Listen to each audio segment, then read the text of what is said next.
Can you imagine a ruler who seized the dragon throne at the age of 66 by claiming divine prophecy? That was Wu Zetian, the only woman to proclaim herself Emperor of China from 690 to 705. Born into a minor clan, she rose from concubine to sovereign of over 60 million souls. In the next 2 minutes, you'll learn how a single scroll, whispered alliances, and ruthless strategy shattered every expectation of medieval power. Wu Zhao was born in 624 in the village of Wenzhui, into the Zhao clan, scholar gentry family whose few hundred households held minor posts in the Luoyang bureaucracy. Her father, Zhao Shengyuan, served as a low-ranking prefectural official and taught her calligraphy, poetry, and basic medicine. By age 10, she studied Taoist incantations with local monks and learned how herbal remedies could sway court physicians. These early lessons in literature, ritual, and healing shaped the resourceful intellect that would one day command an empire. In 637, at just 13, Wu entered Emperor Taizong's court as concubine numero 56. After Taizong's death, court politics forced her to retreat to a Buddhist convent, yet she never truly left the palace's intrigues. Recalled by Emperor Gaozong in 652, she supplanted Empress Wang and Consort Shao through a blend of generosity during famines and clandestine letters praising Gaozong's rule.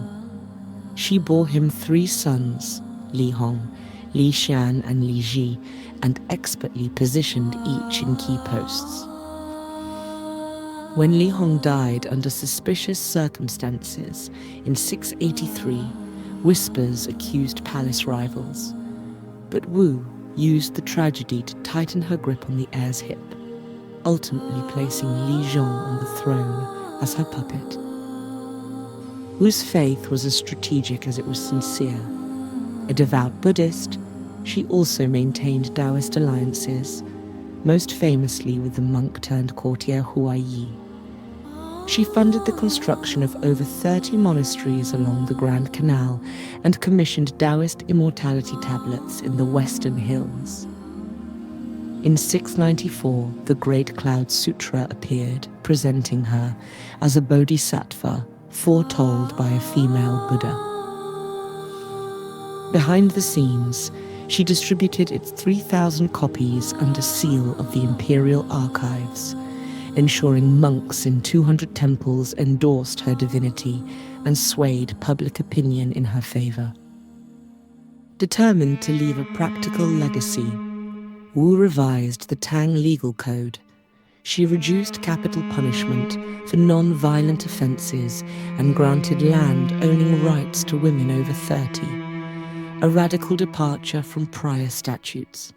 She established a grain credit system, lending seed rice to peasants at low interest and regulating Chang'an's granary prices to prevent inflation. These measures stabilized food supply in severe famines, famously in 672, when drought struck the Yellow River Basin, and bolstered her reputation as a just ruler.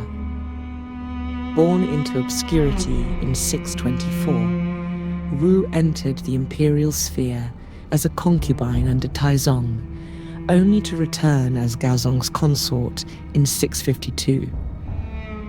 By 655, she outmaneuvered 5 rival factions: scholars, generals, eunuchs, Buddhist clergy, and imperial kinsmen, securing loyalty from over 2,000 officials. Her ascent was marked by charitable granaries, secret defenses against Turkic incursions, and the quiet promotion of mid-level magistrates who rooted out corruption across the realm. As Empress, she expanded the imperial examinations from 600 to nearly 1,000 slots, inviting candidates from villages as small as 50 households. She personally drafted essay questions on administrative law and agricultural policy, areas once off-limits to commoners. One standout graduate, Wang Fengxian, rose from tenant farmer's son to governor of Sichuan, credited with a 20% increase in regional rice yields.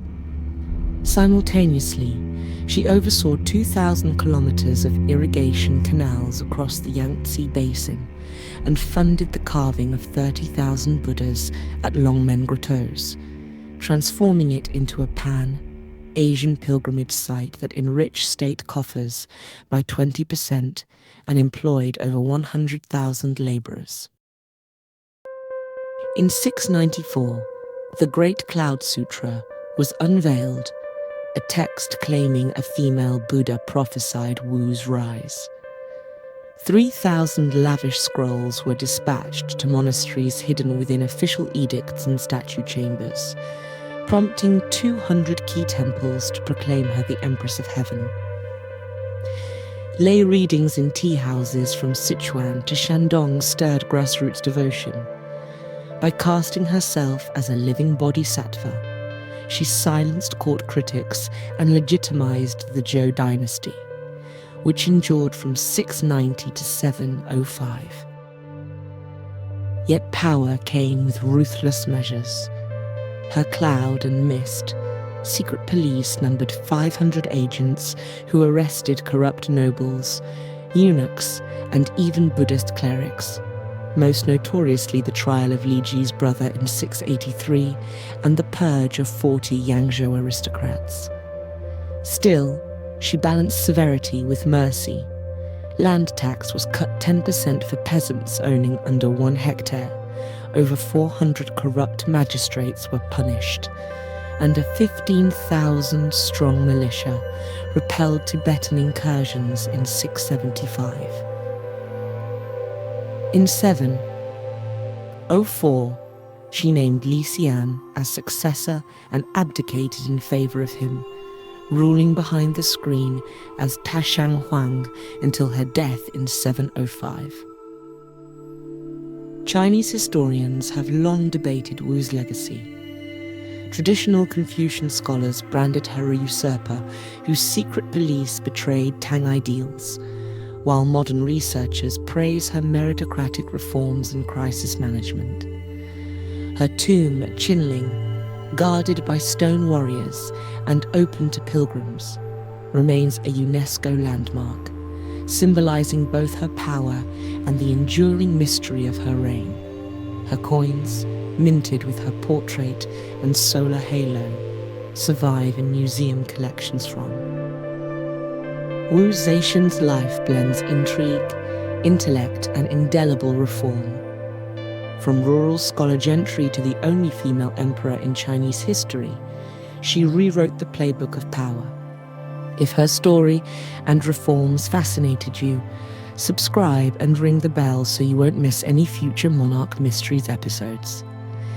Tell us in the comments which aspect of her reign surprised you most.